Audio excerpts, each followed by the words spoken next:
Hello, everyone, and welcome. This is chapter 145 of Chainsaw Man, titled Kumbaya. Thank you for joining me. This chapter, of course, follows two of the most hype chapters in all of Part 2, seeing as they served as the return of two of the most beloved characters from Part 1, Quan Chi and Samurai Sword. If you remember, the last time we saw these two characters was all the way back at the end of Part 1, in Chapter 94 during the final stand between Makima and Denji. Samurai Sword, of course, had his head sliced open, and Quan Chi was completely decapitated. But considering we had all of the other hybrids returning, it was only a matter of time until they showed up. It makes me more than ecstatic to see these guys again, seeing as they are two of my favorite characters in the whole series, and I just feel like we could have seen so much more of them in Part 1 that we didn't get to see. What does have me curious is why both of them would be working with public safety without Makima being present, considering both of them still have the same personality and memories, seeing as Samurai Sword still holds a grudge against Denji. But on to this week's chapter, we see that the Public Safety Commission has all but completely subdued the Chainsaw Man Church's activities. We do see later on in the chapter that at least one sect of the church is still putting up a fight against them, but by all intents and purposes, it does seem as though the church's actions have been stopped. An unnamed but presumably high-ranking public safety officer is giving commands to his subordinate, one being to bring in the media to get the crying faces of the victims on camera, just showing the little things that the Public Safety Commission is willing to do to boost their public image. After taking a drag of his cigarette, he also gives a foreboding line, ordering for Asa Mitaka, aka the War Devil, to be captured, stating that they can't leave the church's poster girl wandering free. The officers speculate as to what the true motives of the Chainsaw Man Church could have been, to which this high-ranking one simply proposes it was to be playing at Chainsaw Man. It is also here that a new character is name-dropped who will be introduced to later in the chapter, known as the Devil Name Consultant. We now cut to Denji and Nayuta, and they're with Fumiko and some other public safety officers, as they surround Barum to put him under arrest. They punish him for the crimes of arms trafficking and furnishing devil contracts to minors, though I feel like there is a lot of other things you could add to that list. Interestingly enough, Fumiko also offers Barum a job at public safety, along with Quan Chi and Samurai Sword who have already joined. He, however, doesn't acknowledge this question and instead asks if he can have a moment to view the sunset, to which seemingly these officers oblige? Back to the unnamed Public Safety Commission officer from earlier. He's now meeting with the aforementioned Devil Name Consultant. He doesn't get a name this chapter, so I'm probably just going to call him the Consultant so I don't have to say Devil Name Consultant every time, because that just sucks. The Consultant has a very interesting appearance, seeing as he wears a medical face mask and his left eye appears sewn shut. He also seemingly has the ability to decipher specific names of devils, even those that are dead. It's completely unexplained how he goes about doing this, and I'm very interested if we'll ever get an explanation. Perhaps he has a contract with some sort of name devil? So we see these two standing in front of the corpse of the devil that the falling devil was attempting to feed, to which the Devil Name Consultant identifies it as the Justice Devil. They explain here that this means that the Justice Devil that the church members claim to be contracted with must not be the Justice Devil at all. This makes me wonder as to if a devil can lie in making a contract, as in, if you were to not know the name or true nature of a devil, if they could tell you they were someone else, and still the contract would work with no holds barred.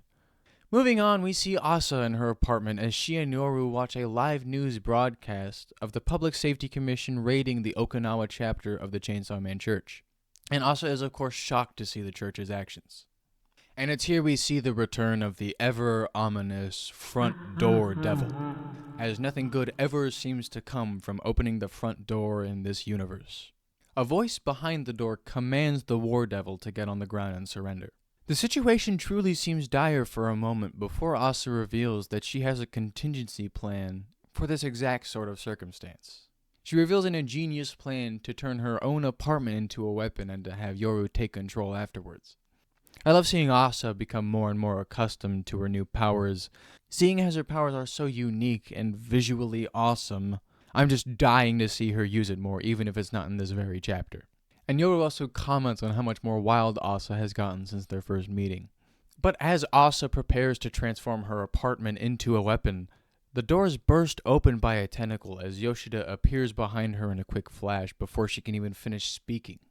At the same time as Barum is being arrested, he begins singing the song Kumbaya with a blank, empty expression. Kumbaya is a song that has been around since the early 20th century, but it gained its sort of mainstream popularity, so to speak, in the mid-20th century as a folk campfire song. The song itself is a call to God to come help those who are in need, which I feel like is very fitting considering the circumstance Barum finds himself in. As Barum is hauled off, Denji and Nayuta plan to go home with Fumika accompanying them. And the last 2 pages of the chapter are punctuated by Barum's singing, and we see the sun setting over the city. Now we return to Yoshida and Asa, first seeing Yoshida with this sort of empty, emotionless expression across his face, before seeing that in his motion earlier he had actually severed Asa's arm entirely, bringing us to the end of this chapter.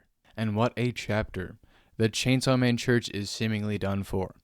I'm not entirely convinced they're down for the count just yet, but with their current circumstance, it's hard to see how they're going to pull themselves out of this one. We also, of course, had that new character, the Devil Name Consultant. I really hope we see more of this guy, as just his role and his abilities alone make him so interesting to me for whatever reason. And I wonder if he's going to have any importance later in the story.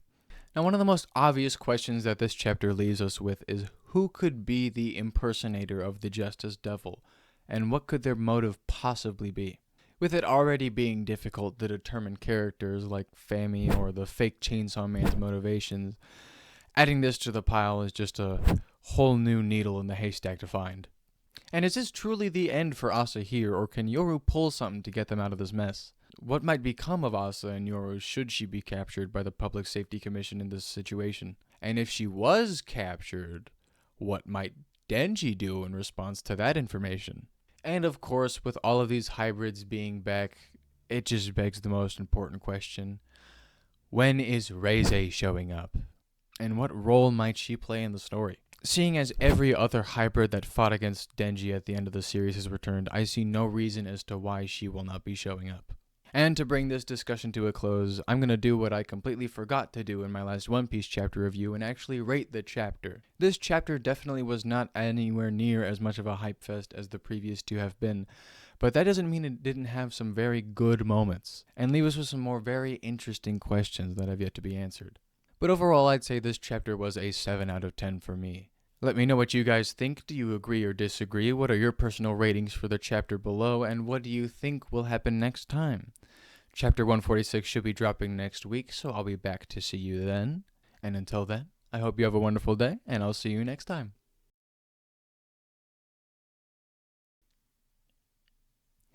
What might become